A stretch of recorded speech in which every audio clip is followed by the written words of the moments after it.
aquela cena que se repete todo mês? A conta de luz chega e a gente já abre com aquele friozinho na barriga. É uma experiência que, olha, une milhões de brasileiros. Mas a grande pergunta é, por que essa conta não para de subir, muitas vezes bem acima da inflação? Vamos investigar juntos o que está por trás desses números. E os números, bom, eles não mentem. Um levantamento da Abracel mostrou que entre 2010 e 2024, a tarifa de energia elétrica simplesmente disparou, um aumento de 177%.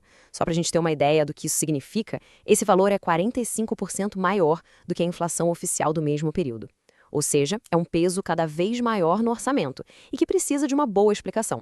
Então, a grande questão é essa, né? Se a culpa não é só da inflação, para onde está indo toda essa grana? A primeira pista para a gente resolver esse mistério está ali, na própria fatura que chega em casa. Bora decifrar isso? Ok, vamos para a primeira parte da nossa investigação. O que é que realmente compõe aquele valor final que a gente paga todo mês? Se prepara, porque a resposta é bem diferente do que a maioria de nós imagina. E aqui já vem a primeira grande revelação.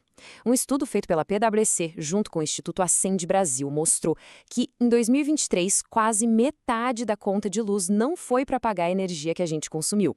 É isso mesmo, 46,2% do valor foi direto para tributos e encargos. Basicamente, quase metade da conta não é sobre eletricidade.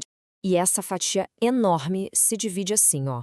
31% são tributos, como ICMS, PIS e COFINS, que vão para os cofres dos governos. Os outros 15,2% são os tais encargos setoriais, que servem para financiar várias políticas públicas do setor. E o maior deles, a chamada Conta de Desenvolvimento Energético, a CDE, explodiu mais de 50% em só 2 anos. Isso leva a gente para uma pergunta ainda mais a fundo. O que está inflando esses custos de um jeito tão agressivo? E a resposta para esse mistério tem um nome bem peculiar da nossa política: jabuti. É aqui que a história sobre os custos escondidos na conta de luz fica realmente interessante. Pensa num jabuti como se fosse um passageiro clandestino dentro de uma lei. É um artigo, um pedacinho do texto que não tem nada a ver com o assunto principal, mas que pega uma carona ali, no meio escondido, para aprovar alguma coisa que beneficie um grupo específico, sabe? Tudo isso sem passar pelo debate público que deveria. E olha, um exemplo perfeito e caríssimo dessa prática apareceu na Lei de Privatização da Eletrobras, lá em 2021. No meio daquela discussão toda, foi inserido um jabuti que não tinha nada a ver com a privatização em si, mas que deixou uma conta de bilhões para todos nós, consumidores. E o que esse passageiro clandestino fez?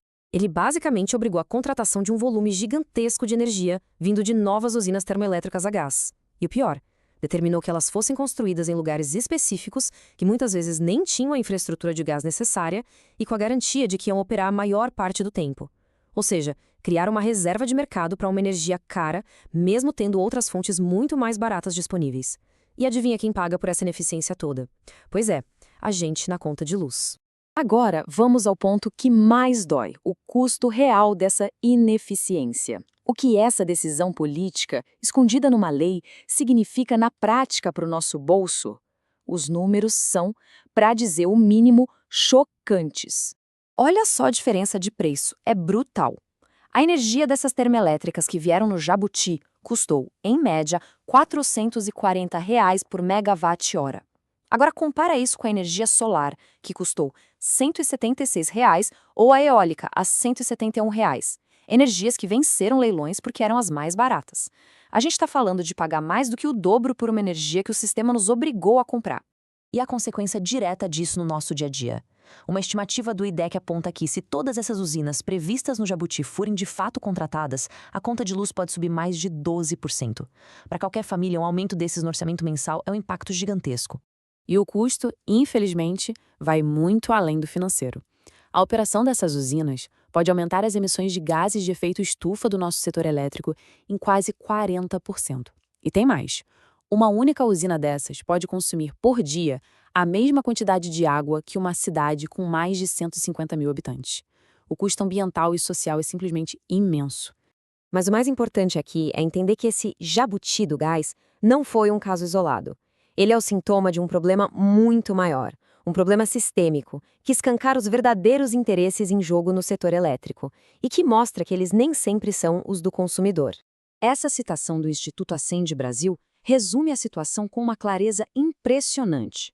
O planejamento técnico, que deveria buscar a energia mais barata e eficiente para o país, é simplesmente atropelado pelos interesses de grupos de lobby muito fortes e seus aliados políticos.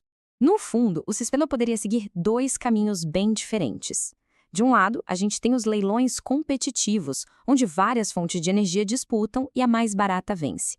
E as campeãs aqui são quase sempre a solar e a eólica.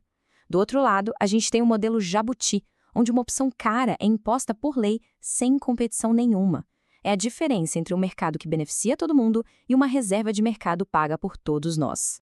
E o resultado prático disso tudo é um sistema que socializa os custos da ineficiência e dos acordos políticos. Ou seja, ele transfere todo esse peso, centavo por centavo, direto para a conta de luz do consumidor final. O que nos deixa com uma pergunta final e que talvez seja a mais importante de todas. Com um sistema cheio de encargos, subsídios e jabutis, quem é que realmente está pagando a conta para o desenvolvimento energético do Brasil? A cada nova fatura que chega, a resposta parece ficar mais dolorosamente clara.